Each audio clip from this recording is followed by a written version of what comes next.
ಇಂಥ ರೈತರಿಗೆ ಇನ್ನು ಮುಂದೆ ಪಿಎಂ ಕಿಸಾನ್ ಯೋಜನೆಯ ಹಣ ಸಿಗಲ್ಲ. ಪಿಎಂ ಕಿಸಾನ್ ರೈತರಿಗೆ ಗುಡ್ ನ್ಯೂಸ್, 24ನೇ ಕಂತಿನ ಹಣ ನಿಮ್ಮ ಅಕೌಂಟ್ಗೆ ಜಮಾವಾಗ್ತಿದೆ. ಹಾಗಾದ್ರೆ ಏನಿದು ಮಾಹಿತಿ ಎಲ್ಲ ಸಂಪೂರ್ಣವಾಗಿ ನೋಡೋಣ. ಅದಕ್ಕೂ ಮುನ್ನ ನಿಮಗೂ ಕೂಡ ಪಿಎಂ ಕಿಸಾನ್ ರೈತರ ಹಣ ಸಿಗ್ತಿದೆ ಅನ್ನೋದಾದ್ರೆ ತಪ್ಪದೆ ಈ ವಿಡಿಯೋವನ್ನ ಲೈಕ್ ಮಾಡಿ. ಹಾಗೆ ನಿಮ್ದು ಎಷ್ಟು ಕಂತಿನ ಪಿಎಂ ಕಿಸಾನ್ ರೈತರ ಹಣ ಬಂದಿದೆ ಅಂತ ನಮಗೆ ಕಮೆಂಟ್ ಮೂಲಕ ತಿಳಿಸಿ. ಇಡೀ ದೇಶದಾದ್ಯಂತ ಇರುವ ದೇಶದ ಎಲ್ಲ ರೈತರಿಗೆ ಕೇಂದ್ರ ಸರ್ಕಾರದಿಂದ ಬಂಪರ್ ಗಿಫ್ಟ್ ಬಂದಿದೆ. ಹೌದು, ಪ್ರಧಾನಮಂತ್ರಿ ಪಿಎಂ ಕಿಸಾನ್ ಯೋಜನೆಯ ಅಡಿ ಪ್ರತಿ 4 ತಿಂಗಳಿಗೊಮ್ಮೆ 2,000 ರೂಪಾಯಿ ಅಂದರೆ ವರ್ಷಕ್ಕೆ 6,000 ಹಣ ಉಚಿತವಾಗಿ ಕೃಷಿ ಜಮೀನು ಇರುವ ದೇಶದ ಎಲ್ಲ ರೈತರ ಬ್ಯಾಂಕ್ ಖಾತೆಗಳಿಗೆ ನೇರ ನಗದು ವರ್ಗಾವಣೆಯ ಮೂಲಕ ಕೇಂದ್ರ ಸರ್ಕಾರ ಜಮಾ ಮಾಡುತ್ತಾ ಬಂದಿದೆ. ಹೌದು, ಈ ಯೋಜನೆಯನ್ನ 2019ರಲ್ಲಿ ಜಾರಿಗೆ ಮಾಡಿ ಇಲ್ಲಿಯವರೆಗೂ 23 ಕಂತುಗಳ 46,000 ರೂಪಾಯಿ ಉಚಿತವಾಗಿ ರೈತ ಬ್ಯಾಂಕ್ ಖಾತೆಗಳಿಗೆ ಜಮಾ ಮಾಡಲಿದೆ. ಇದೀಗ ಮುಂದಿನ 24ನೇ ಕಂತಿನ ಹಣವನ್ನ ಈ ದಿನಾಂಕದಂದು ನೇರವಾಗಿ ರೈತರ ಬ್ಯಾಂಕ್ ಖಾತೆಗಳಿಗೆ ಜಮಾ ಮಾಡಲು ಕೇಂದ್ರ ಸರ್ಕಾರವು ಎಲ್ಲ ರೀತಿಯ ಸಿದ್ಧತೆ ನಡೆಸಿದೆ. ಈ ದಿನಾಂಕದಂದು 2,000 ರೂಪಾಯಿ ಹಣ ರೈತರ ಖಾತೆಗೆ ಜಮಾ ಮಾಡಲಾಗುತ್ತದೆ. ಆದರೆ 24ನೇ ಕಂತಿನ ಹಣ ಪಡೆಯಲು ಇಂತಹ ರೈತರು ಈ ಕೆಲಸ ಮಾಡಿದರೆ ಮಾತ್ರ 2,000 ರೂಪಾಯಿ ಹಣ ನೇರವಾಗಿ ಜಮಾ ಆಗಲಿದೆ. ಇಲ್ಲದಿದ್ದರೆ 2,000 ರೂಪಾಯಿ ನಿಮ್ಮ ಖಾತೆಗಳಿಗೆ ಜಮಾ ಆಗುವುದಿಲ್ಲ ಎಂದು ಕೇಂದ್ರ ಸರ್ಕಾರ ದಿಢೀರ್ ಹೊಸ ನಿಯಮವನ್ನು ಜಾರಿಗೆ ಮಾಡಿ ರೈತರಿಗೆ ಬಿಗ್ ಶಾಕ್ ನೀಡಿದೆ. ಇದರ ಜೊತೆಗೆ ಎಲ್ಲ ರೈತರಿಗೆ ಮುಂದಿನ 5 ವರ್ಷದವರೆಗೂ ಈ ಯೋಜನೆಯನ್ನ ವಿಸ್ತರಣೆ ಮಾಡಿ ಕೇಂದ್ರ ಸರ್ಕಾರ ರೈತರ ಮುಖದಲ್ಲಿ ಮಂದಹಾಸ ಮೂಡಿಸಿದೆ. ಹಾಗಾದರೆ ಬನ್ನಿ, 24ನೇ ಕಂತಿನ ಹಣ ಯಾವ ದಿನಾಂಕದಂದು ಬರಲಿದೆ, ಈ ಹಣ ಪಡೆದುಕೊಳ್ಳುವುದಾದರೂ ಹೇಗೆ ಮತ್ತು ಕೇಂದ್ರ ಸರ್ಕಾರ ಘೋಷಣೆ ಮಾಡಿರುವ ಹೊಸ ರೂಲ್ಸ್ ಏನು ಎಂಬುದರ ಕುರಿತು ಕಂಪ್ಲೀಟ್ ಮಾಹಿತಿ ಈ ವಿಡಿಯೋದಲ್ಲಿ ತಿಳಿಸಿಕೊಡುತ್ತೇವೆ. ಬನ್ನಿ, ನೀವು ಕೂಡ ರೈತರಾಗಿದ್ದರೆ ಅಥವಾ ರೈತ ಕುಟುಂಬಕ್ಕೆ ಸೇರಿದವರಾಗಿದ್ದರೆ ತಪ್ಪದೆ ಈ ವಿಡಿಯೋವನ್ನು ಲೈಕ್ ಮಾಡಿ ಹಾಗೂ ಕೊನೆವರೆಗೂ ನೋಡಿ. ದೇಶದಾದ್ಯಂತ ಲಕ್ಷಾಂತರ ರೈತರು ಪ್ರಧಾನಮಂತ್ರಿ ಕಿಸಾನ್ ಸಮ್ಮಾನ್ ನಿಧಿ ಯೋಜನೆಯ 24ನೇ ಕಂತಿನ ಬಿಡುಗಡೆಗಾಗಿ ಕಾತರದಿಂದ ಕಾಯುತ್ತಿದ್ದಾರೆ. ಅನ್ನದಾತರನ್ನ ಆರ್ಥಿಕವಾಗಿ ಸಬಲೀಕರಣಗೊಳಿಸಲು ಕೇಂದ್ರ ಸರ್ಕಾರ ನಡೆಸುತ್ತಿರುವ ಈ ಯೋಜನೆಯಡಿ ಶೀಘ್ರದಲ್ಲಿ ಅರ್ಹ ರೈತರ ಬ್ಯಾಂಕ್ ಖಾತೆಗಳಿಗೆ ನೇರವಾಗಿ 2,000 ರೂಪಾಯಿಗಳನ್ನು ಜಮಾ ಮಾಡಲು ಸಿದ್ಧತೆಗಳು ಭರದಿಂದ ಸಾಗಿವೆ. ವಿಶ್ವದ ಅತಿ ದೊಡ್ಡ ನೇರ ಲಾಭ ವರ್ಗಾವಣೆ ಯೋಜನೆಗಳಿಗಾಗಿ ಒಂದಾದ ಈ ವ್ಯವಸ್ಥೆಯ ಮೂಲಕ ಸರ್ಕಾರ ಇದುವರೆಗೂ 23 ಕಂತುಗಳಲ್ಲಿ ಒಟ್ಟು 4.28 ಲಕ್ಷ ಕೋಟಿ ರೂಪಾಯಿ ಹಣವನ್ನ ನೇರವಾಗಿ ರೈತರ ಕೈ ಸೇರಿಸಿದೆ. ಅಕ್ಟೋಬರ್ನಲ್ಲಿ ಖಾತೆಗೆ ಬರಲಿದೆ ಹಣ. ಸಾಮಾನ್ಯವಾಗಿ ಪ್ರಧಾನಮಂತ್ರಿ ಕಿಸಾನ್ ಯೋಜನೆಯಡಿ ಪ್ರತಿ 4 ತಿಂಗಳಿಗೊಮ್ಮೆ 2,000 ರೂಪಾಯಿಗಳಂತೆ ವರ್ಷಕ್ಕೆ ಒಟ್ಟು 6,000 ರೂಪಾಯಿ ಆರ್ಥಿಕ ನೆರವು ನೀಡಲಾಗುತ್ತದೆ. ಏಪ್ರಿಲ್, ಜುಲೈ, ಆಗಸ್ಟ್, ನವೆಂಬರ್ ಮತ್ತು ಡಿಸೆಂಬರ್, ಮಾರ್ಚ್ ಅವಧಿಯಲ್ಲಿ ಈ ಹಣ ಬಿಡುಗಡೆಯಾಗುತ್ತದೆ. ವರದಿಗಳ ಪ್ರಕಾರ ಮುಂಬರುವ 24ನೇ ಕಂತಿನ ಹಣವು ಅಕ್ಟೋಬರ್ 2026ರಲ್ಲಿ ರೈತರ ಖಾತೆಗಳಿಗೆ ವರ್ಗಾವಣೆಯಾಗುವ ಸಾಧ್ಯತೆ ಇದೆ. ಯೋಜನೆಯ ಲಾಭ ಯಾರಿಗೆ ಸಿಗುತ್ತದೆ, ಯಾರಿಗೆ ಸಿಗುವುದಿಲ್ಲ? ಈ ಯೋಜನೆಯ 24ನೇ ಕಂತಿನ ಪ್ರಯೋಜನ ಪಡೆಯಲು ಅರ್ಜಿದಾರರು ಭಾರತೀಯ ಪ್ರಜೆಯಾಗಿರಬೇಕು ಮತ್ತು ತಮ್ಮದೇ ಹೆಸರಿನಲ್ಲಿ ಕೃಷಿ ಭೂಮಿ ಹೊಂದಿರಬೇಕು. ಆದರೆ ತಿಂಗಳಿಗೆ 10,000 ರೂಪಾಯಿಗಿಂತ ಹೆಚ್ಚು ಮಾಸಿಕ ಪಿಂಚಣಿ ಪಡೆಯುತ್ತಿರುವ ನಿವೃತ್ತಿ ನೌಕರರು ಹಾಗೂ ಆದಾಯ ತೆರಿಗೆ ಪಾವತಿದಾರರು ಈ ಯೋಜನೆಯ ಲಾಭ ಪಡೆಯಲು ಅನರ್ಹರಾಗಿರುತ್ತಾರೆ. ಹಣ ಬರಬೇಕಿದ್ರೆ KYC ಮಾಡಿಸುವುದು ಕಡ್ಡಾಯ. ನಿಮ್ಮ ಖಾತೆಗೆ ಯಾವುದೇ ಅಡೆತಡೆ ಇಲ್ಲದೆ ಕಂತಿನ ಹಣ ಜಮೆ ಆಗಬೇಕಂದ್ರೆ KYC ಮಾಡಿಸುವುದು ಅತ್ಯಂತ ಕಡ್ಡಾಯ. ರೈತರು ಮನೆಯಲ್ಲಿಯೇ ಕುಳಿತು ಪಿಎಂ ಕಿಸಾನ್ ಪೋರ್ಟಲ್ನಲ್ಲಿ OTP ಬಳಸಿ KYC ಪೂರ್ಣಗೊಳಿಸಬಹುದು ಅಥವಾ ಹತ್ತಿರದ ಡಿಜಿಟಲ್ ಸೇವಾ ಕೇಂದ್ರಕ್ಕೆ ತೆರಳಿ ಬಯೋಮೆಟ್ರಿಕ್ ಮೂಲಕವೂ ನವೀಕರಿಸಬಹುದು. ಪಟ್ಟಿಯಲ್ಲಿ ನಿಮ್ಮ ಹೆಸರಿದೆಯಾ ಹೇಗೆ ಚೆಕ್ ಮಾಡಿ.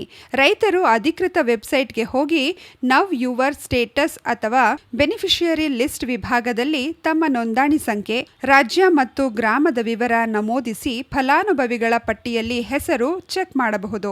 ಯಾವುದೇ ಗೊಂದಲಗಳಿದ್ದರೆ ಕಿಸಾನ್ ಸಹಾಯವಾಣಿ ಸಂಖ್ಯೆ 155261 ಅಥವಾ 0124300606ಕ್ಕೆ ಕರೆ ಮಾಡಿ ಪರಿಹಾರ ಕಂಡುಕೊಳ್ಳಿ. ಕೇಂದ್ರ ಸರ್ಕಾರವು ಯೋಜನೆಗೆ ಪಾರದರ್ಶಕತೆ ತರಲು ಕಟ್ಟುನಿಟ್ಟಿನ ಕ್ರಮಗಳನ್ನು ಕೈಗೊಳ್ಳುತ್ತಿದ್ದು, ಬ್ಯಾಂಕ್ ಖಾತೆಗೆ ಆಧಾರ್ ಲಿಂಕ್ ಮತ್ತು ಭೂ ದಾಖಲೆಗಳ ಪರಿಶೀಲನೆ ಪೂರ್ಣಗೊಂಡಿರುವ ರೈತರಿಗೆ ಮಾತ್ರವೇ ಹಣ ಜಮೆಯಾಗಲಿದೆ. ಆದ್ದರಿಂದ ಅಂತಿಮ ದಿನಾಂಕದವರೆಗೆ ಕಾಯದೆ ತಕ್ಷಣವೇ ಪೋರ್ಟಲ್ನಲ್ಲಿ ನಿಮ್ಮ ಸ್ಟೇಟಸ್ ಪರಿಶೀಲಿಸಿ. ಲೋಪದೋಷಗಳಿದ್ದರೆ ಸರಿಪಡಿಸಿಕೊಳ್ಳುವುದು ಉತ್ತಮ. ದೇಶದ ರೈತರಿಗೆ ಕೇಂದ್ರ ಸರ್ಕಾರ ಮತ್ತೊಂದು ಮಹತ್ವದ ಸಿಹಿ ಸುದ್ದಿ ನೀಡಿದ್ದು, ಪ್ರಧಾನಮಂತ್ರಿ ಕಿಸಾನ್ ಸಮ್ಮಾನ್ ನಿಧಿ ಯೋಜನೆಯನ್ನ 2030-31ನೇ ಸಾಲಿನವರೆಗೆ ಇನ್ನು 5 ವರ್ಷಗಳ ಕಾಲ ವಿಸ್ತರಿಸಲು ಕೇಂದ್ರ ಸಚಿವ ಸಂಪುಟ ಅನುಮೋದನೆ ನೀಡಿದೆ. ಪ್ರಧಾನಮಂತ್ರಿ ನರೇಂದ್ರ ಮೋದಿಯವರ ಅಧ್ಯಕ್ಷತೆಯಲ್ಲಿ ನಡೆದ ಕೇಂದ್ರ ಸಚಿವ ಸಂಪುಟ ಸಭೆಯಲ್ಲಿ ಈ ಮಹತ್ವದ ತೀರ್ಮಾನ ಕೈಗೊಳ್ಳಲಾಗಿದೆ. ವಿಸ್ತರಿತ ಅವಧಿಗೆ ಯೋಜನೆ ಅನುಷ್ಠಾನಗೊಳಿಸಲು 3,15,614 ಕೋಟಿ ಅನುದಾನವನ್ನು ಮಂಜೂರು ಮಾಡಲು ಸಚಿವ ಸಂಪುಟ ಒಪ್ಪಿಗೆ ಸೂಚಿಸಿದೆ. ಸಭೆಯ ಬಳಿಕ ಕೇಂದ್ರ ಸಚಿವ ಅಶ್ವಿನಿ ವೈಷ್ಣವ್ ಈ ಕುರಿತು ಮಾಹಿತಿ ನೀಡಿದ್ದು, ಯೋಜನೆಯ ವಿಸ್ತರಣೆಯಿಂದ ರೈತರು ಕೃಷಿಯಲ್ಲಿ ಹೆಚ್ಚಿನ ಹೂಡಿಕೆ ಮಾಡಲು, ಉತ್ಪಾದಕತೆ ಹೆಚ್ಚಿಸಲು ಹಾಗೂ ಕೃಷಿ ಚಟುವಟಿಕೆಗಳನ್ನು ಮತ್ತಷ್ಟು ಬಲಪಡಿಸಲು ನೆರವಾಗಲಿದೆ ಎಂದು ಹೇಳಿದ್ದಾರೆ. 2019ರಲ್ಲಿ ಆರಂಭಗೊಂಡಿರುವ ಪ್ರಧಾನಮಂತ್ರಿ ಕಿಸಾನ್ ಸಮ್ಮಾನ್ ನಿಧಿ ಯೋಜನೆಯಡಿ ಅರ್ಹ ರೈತರಿಗೆ ವರ್ಷಕ್ಕೆ 6,000 ರೂಪಾಯಿ ಆರ್ಥಿಕ ನೆರವನ್ನು 3 ಸಮಾನ ಕಂತುಗಳಲ್ಲಿ ನೇರವಾಗಿ ಅವರ ಬ್ಯಾಂಕ್ ಖಾತೆಗೆ ಜಮಾ ಮಾಡಲಾಗುತ್ತದೆ.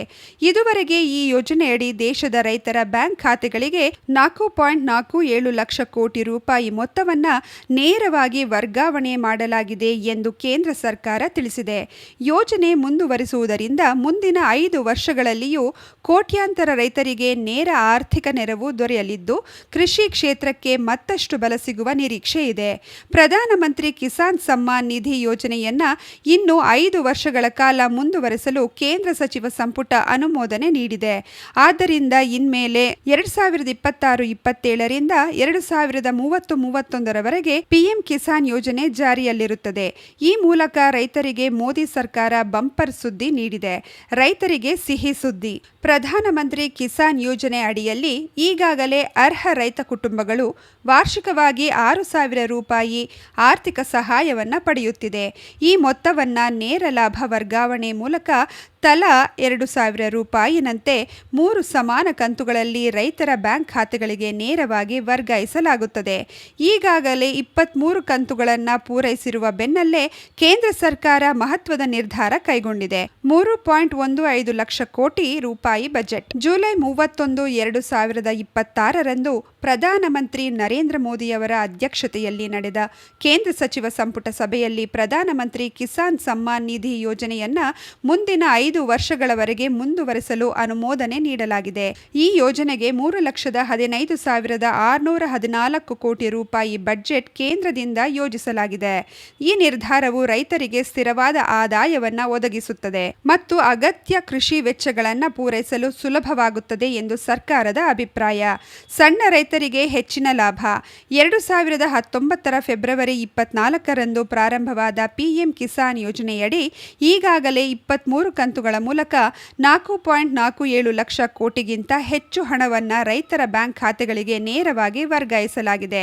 ಇದೀಗ ಈ ಯೋಜನೆಯನ್ನ ಇನ್ನು 5 ವರ್ಷಗಳ ಕಾಲ ಮುಂದುವರೆಸಿರುವ ನಿರ್ಧಾರವನ್ನು ಕೇಂದ್ರ ಸರ್ಕಾರ ಘೋಷಿಸಿರುವುದು ರೈತರಿಗೆ ಆರ್ಥಿಕವಾಗಿ ಅನುಕೂಲವಾಗಿದೆ. ನೇರ ಲಾಭ ವರ್ಗಾವಣೆಯ ವ್ಯವಸ್ಥೆಯ ಮೂಲಕ ರೈತ ಕುಟುಂಬಗಳಿಗೆ ಸಕಾಲಿಕ ಹಾಗೂ ಪಾರದರ್ಶಕ ಆದಾಯ ಬೆಂಬಲವನ್ನು ನೀಡಲಾಗುತ್ತಿದ್ದು, ಇದು ರೈತರಿಗೆ ಕೃಷಿ ಹೂಡಿಕೆಯನ್ನ ಹೆಚ್ಚಿಸಲು ಮತ್ತು ಜೀವನೋಪಾಯವನ್ನು ಬಲಪಡಿಸಲು ಸಹಕಾರಿಯಾಗಿದೆ. ಫೆಬ್ರವರಿ 24, 2019ರಂದು ಪ್ರಾರಂಭಿಸಲಾದ ಈ ಯೋಜನೆಯಡಿ ಇದುವರೆಗೂ 23 ಕಂತುಗಳ ಮೂಲಕ 4.47 ಲಕ್ಷ ಕೋಟಿ ರೂಪಾಯಿಗಳಿಗೂ ಅಧಿಕ ಹಣವನ್ನು ನೇರವಾಗಿ ರೈತರ ಬ್ಯಾಂಕ್ ಖಾತೆಗಳಿಗೆ ವರ್ಗಾಯಿಸಲಾಗಿದೆ. 23ನೇ ಕಂತಿನ ಭಾಗವಾಗಿ 9.49 ಕೋಟಿಗೂ ಹೆಚ್ಚು ರೈತರಿಗೆ 18,984 ಕೋಟಿ ರೂಪಾಯಿಗಳ ಒಟ್ಟು ಸಹಾಯಧನವನ್ನು ನೀಡಲಾಗಿದೆ. ಈ ಯೋಜನೆಯಿಂದ ಮಹಿಳಾ ರೈತರು 6 ಲಕ್ಷ ಕೋಟಿ ರೂಪಾಯಿಗಳಿಗೂ ಅಧಿಕ ಹಣ ಪಡೆದಿದ್ದು, ಸುಮಾರು ಪ್ರತಿ 4ರಿಂದ ಒಬ್ಬ ಫಲಾನುಭವಿ ಮಹಿಳಾ ರೈತರಿದ್ದಾರೆ. ನೀತಿ ಆಯೋಗದ ಡಿಎಂಇಒ ಮೌಲ್ಯಮಾಪನದ ಪ್ರಕಾರ 92% ಹೆಚ್ಚು ಫಲಾನುಭವಿಗಳು ಈ ಸಹಾಯಧನ ಧನವನ್ನ ಕೃಷಿ ಚಟುವಟಿಕೆಗಳಿಗೆ ಬಳಸಿಕೊಂಡಿರುವುದು ತಿಳಿಸುತ್ತಾರೆ. ಪ್ರಧಾನಮಂತ್ರಿ ನರೇಂದ್ರ ಮೋದಿಯವರ ಅಧ್ಯಕ್ಷತೆಯಲ್ಲಿ ನಡೆದ ಕೇಂದ್ರ ಸಚಿವ ಸಂಪುಟ ಸಭೆಯಲ್ಲಿ ಈ ಐತಿಹಾಸಿಕ ನಿರ್ಧಾರಕ್ಕೆ ಅಂತಿಮ ಮುದ್ರೆ ಒತ್ತಲಾಗಿದೆ. ಯೋಜನೆಯ ಸುಗಮ ಅನುಷ್ಠಾನ ಹಾಗೂ ರೈತರಿಗೆ ನಿರಂತರ ಬೆಂಬಲ ಒದಗಿಸುವ ಉದ್ದೇಶದಿಂದ ಬರೋಬ್ಬರಿ 31,564 ಕೋಟಿ ಬೃಹತ್ ಅನುದಾನವನ್ನ ಮೀಸಲಿಡಲಾಗಿದೆ. ಸಚಿವ ಸಂಪುಟ ಸಭೆಯ ಬಳಿಕ ಮಾಹಿತಿ ನೀಡಿದ ಕೇಂದ್ರ ಸಚಿವ ಅಶ್ವಿನಿ ವೈಷ್ಣವ್, ಈ ವಿಸ್ತರಣೆಯು ದೇಶದ ಕೃಷಿ ವಲಯ ಹಾಗೂ ಗ್ರಾಮೀಣ ಆರ್ಥಿಕತೆ ಮತ್ತಷ್ಟು ದೊಡ್ಡ ಬಲ ತುಂಬಲಿದೆ ಎಂದು ವಿಶ್ವಾಸ ವ್ಯಕ್ತಪಡಿಸಿದರು. ಯೋಜನೆಯ ಹಿನ್ನೆಲೆ ಮತ್ತು ಸೌಲಭ್ಯಗಳು.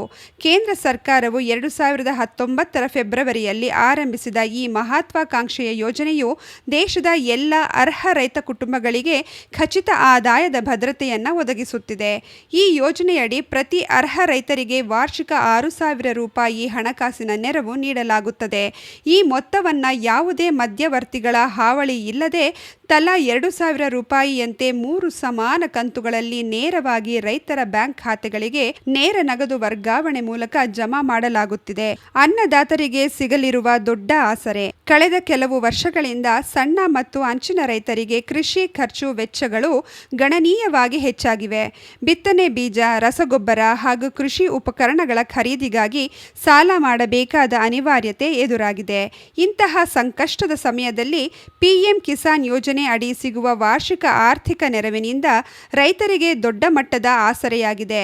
ಮುಂದಿನ 5 ವರ್ಷಗಳವರೆಗೆ ಈ ಹಣ ನಿರಂತರವಾಗಿ ದೊರೆಯುವುದರಿಂದ ರೈತರ ಆದಾಯದಲ್ಲಿ ಸ್ಥಿರತೆ ಕಾಯ್ದುಕೊಳ್ಳಲು ಸಹಕಾರಿಯಾಗಿದೆ. ಒಟ್ಟಾರೆಯಾಗಿ ಕೇಂದ್ರ ಸರ್ಕಾರದ ಈ ದೂರದೃಷ್ಟಿಯ ಹೆಜ್ಜೆಯು ದೇಶದ ಕೃಷಿ ರಂಗಕ್ಕೆ ಹೊಸ ಚೈತನ್ಯ ತುಂಬುವುದರ ಜೊತೆಗೆ ರೈತರ ಆರ್ಥಿಕ ಭದ್ರತೆಯನ್ನ ಮತ್ತಷ್ಟು ಗಟ್ಟಿಗೊಳಿಸಲಿದೆ. ಸರ್ಕಾರದ ಈ ಮಹತ್ವದ ನಿರ್ಧಾರವು ಪ್ರತಿಯೊಬ್ಬ ಅನ್ನದಾತನ ಮೊಗದಲ್ಲಿ ಮಂದಹಾಸ ಮೂಡಿಸಿರುವಂತದ್ದು ಸತ್ಯ.